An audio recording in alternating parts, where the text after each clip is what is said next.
when the presence of the Lord comes with you or walks with you, or when you walk with the presence of the Lord, you will have a rest. எத்தனை பேர் விசுவாசிக்கிறீங்க? நீ தேவ சமூகத்தோடு நீ நடந்தால், அல்லது தேவ சமூகம் உன்னோடு நடந்தால், உன்னுடைய வாழ்க்கையில நீ தேடுற இளைப்பாறுதல் அல்லது நீ தேடுறதான அந்த ஓய்வு, அந்த நிம்மதி, இது ஓயவே ஓயாதா. என்னைக்கு தான் நான் தூங்குவேன், என்னைக்கு தான் நான் நிம்மதியா இருப்பேன், என்னைக்கு தான் சிரிப்பேன், என்னைக்கு தான் ரெஸ்ட்னு கேட்குறீங்க தெரியுங்களா?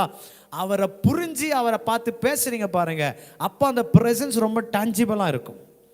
அவர் கீறாருன்றதை கண்டுபிடிச்சிட்டீங்க. அவரும் நீங்களும் முகத்தை பார்த்து நீங்க பேச அவர் பேச, ரெண்டு பேரும் பேசிட்டு நடக்கிறீங்க பாருங்க, ஏன் நோக்கு போல. இப்போ வெறும் ரெஸ்ட் மட்டும்தான். நடந்தாலும் ரெஸ்ட், படுத்தாலும் ரெஸ்ட், சாப்பிட்டாலும் ரெஸ்ட், போனாலும் ரெஸ்ட், ரெஸ்ட்லேயே தான் சுத்திட்டே இருப்பீங்க. அந்த ரெஸ்ட்ல சுத்துறது மாத்திரம் இல்லை, தேவ சமாதானம் அப்படியே பொங்கிட்டே இருக்கும்.